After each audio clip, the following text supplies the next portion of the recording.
Welcome to the Leadership and Learning Podcast with Dr. JBT, where we dive deep into the art of leadership for emerging and advancing leaders. Whether you're just starting out or looking to sharpen your skills, this podcast is your go-to resource. We'll explore real-world scenarios, actionable solutions, and expert advice with insights drawn from Dr. JBT's own experiences and interviews with seasoned leaders. If you're serious about growing as a leader, you've come to the right place.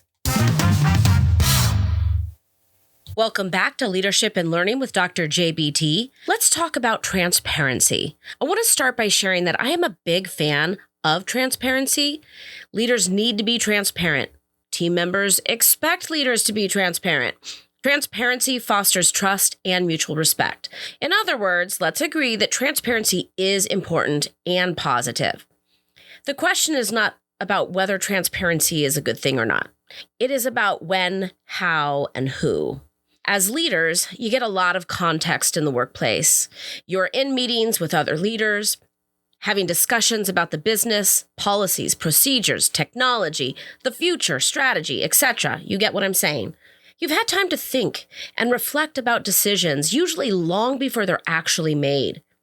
You've had time to consider the pros and cons. You have had time to consider adverse consequences.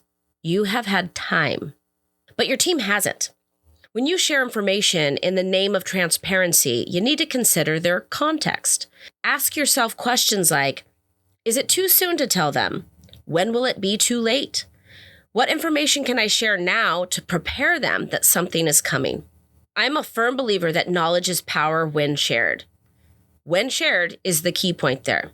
But I have often been too eager to share knowledge without appropriate context, only to have my team get paralyzed out of shock and filled with questions. They lack the context that I have.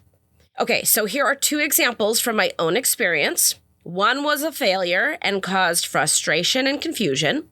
The other was a success and led to acceptance and buy-in. First example, I like to look at teams and my division and continuously assess what positions I need for us to be successful. Positions may shift from year to year, and a continual assessment helps us be nimble. One year I realized I needed a new position. I started socializing the position with my boss and with human resources. I wrote the job description. I even identified an internal candidate that could step into the role from another division. I did a lot of work behind the scenes, and I was thrilled when I found out I got approval to make the hire. When I announced it to my team, they were stunned. No one asked questions, and I took that as I must have explained it well, and that they also saw the need for the position. I learned later that day it was not well received. A couple leaders came to me to share that they were frustrated, and that others were also vocalizing frustration. They didn't realize that the need was that great, and they took my announcement as a diss to their own performance, like they couldn't handle it, so I had to hire another leader. That was not the case at all.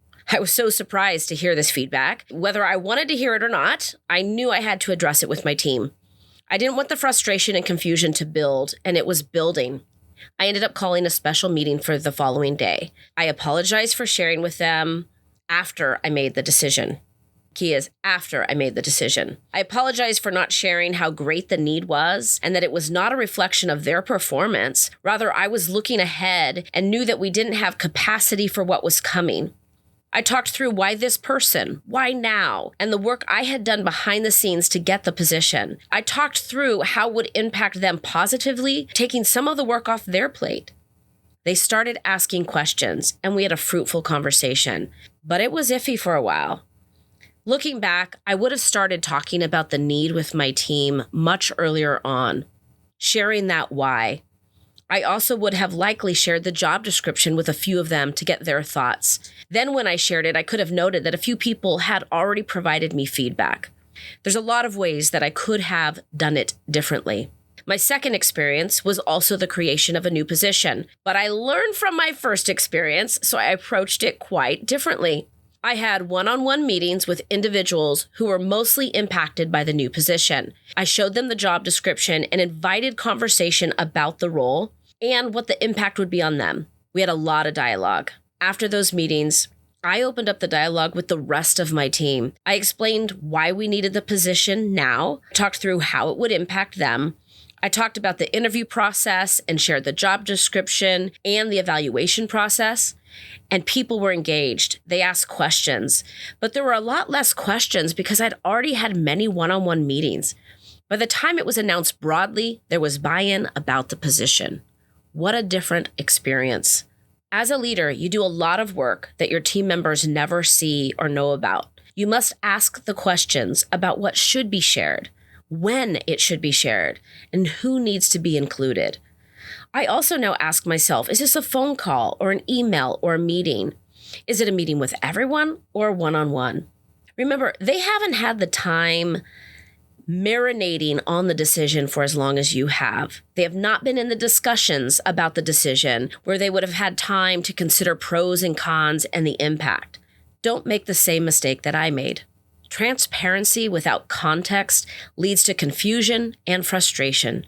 Be transparent, but do it right. This is Leadership and Learning with Dr. JBT signing off.